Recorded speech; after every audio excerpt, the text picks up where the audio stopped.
Perek Elu Hein HaGolin Daf Ches, sponsored Refuah Shlema for Tzipora Bas Malka Perel. Classical example of an inadvertent murder is wood chopping in a forest. The verse states, V'noshal habarzel min ha'etz. It lends itself to two interpretations. The iron axe head slipped off the wooden handle, or the iron axe head dislodges a wood chip from a tree, killing a bystander. The Mishnah disputes the first scenario, chopping causes the iron blade to slip off the axe. Rebbe holds he is not exiled. This case is karov lemezid, gross negligence. The Chachamim hold he is exiled. It is not gross negligence because even tightly fastened does not guarantee it will not slip off. The Mishnah disputes the second scenario, chopping causes a wooden chip to fly off the tree.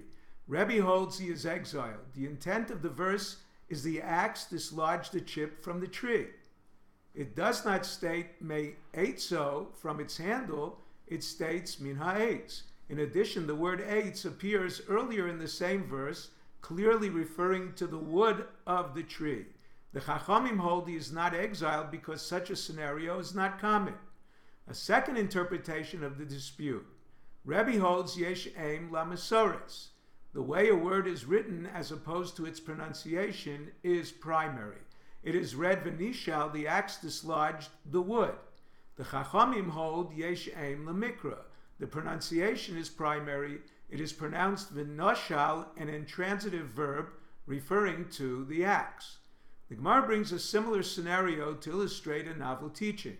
One knocks off a date from a date tree with a clod of earth that kills. Rebbe holds he is liable to exile.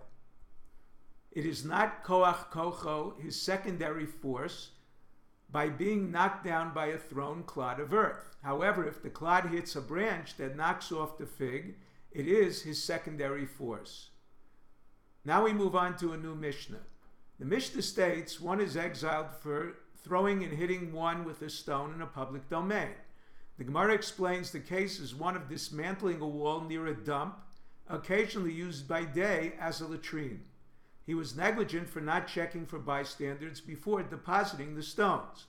Rabbi Elazar ben Yaakov qualifies this. If the victim stuck his head out of a window after the rock was thrown, the killer is exempt. The Gemara derives this from the verse, Umatza esreyu vameis. The victim was already positioned for the rock to hit him.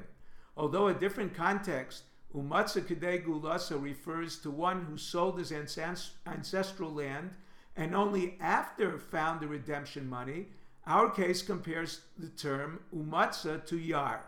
The chopper entered the forest with his fellow and found his fellow already there.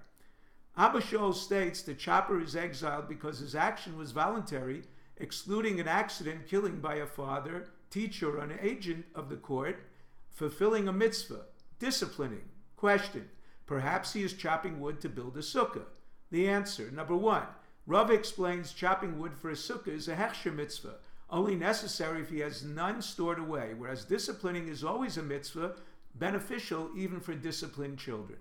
Number two, the verse states, Asher Yavo, if one comes to the forest, indicating it is a voluntary, not a mitzvah. The Gemara brings similar resolutions to a question posed to Rabbi Yishmael. A verse states, Sheshes Yamim Tavod, Vayom Hashvi Tishbos, Bechorish Uvakatzir Tishbos. Rabbi Yishmael learns it prohibits one who plows and harvests voluntarily, excluding the harvest of the Yomer, a mitzvah, permitted on Shabbos. Plowing for the Yomer is not a mitzvah, only a hechsher mitzvah. It is not like disciplining a child, always a mitzvah even for a disciplined child. Additionally, the verse compares harvesting to plowing. Therefore, it cannot refer to harvesting for the Yomer. Now we move on to a new Mishnah. The Mishnah states a father is exiled for accidentally killing a son. A son is exiled for accidentally killing a father. Although the Gemara previously established disciplining a child is always a mitzvah, this Mishnah refers to a father teaching his son a trade not necessary for his livelihood, not a mitzvah. He is therefore exiled for accidentally killing him. Question: Gemara brings a brayso excluding a son who killed his father accidentally from exile. A verse states, Lanu shama kol makin nefesh bishgaga, indicating he is exiled for accidental killing, but for deliberate murder, not injury, executed. A son is executed even for parental injury. The answer. Number 1, a son is liable to 2 forms of execution for a parent: strangulation for injury, beheading for killing. This brisa follows the opinion of Rabbi Shimon, who holds one killing a parent deliberately would be executed by strangulation, in his opinion a more severe punishment than beheading. Exile can atone for one beheaded for deliberate murder, but not for one strangled. Our Mishnah follows the Rabbanan that beheading is a more severe punishment.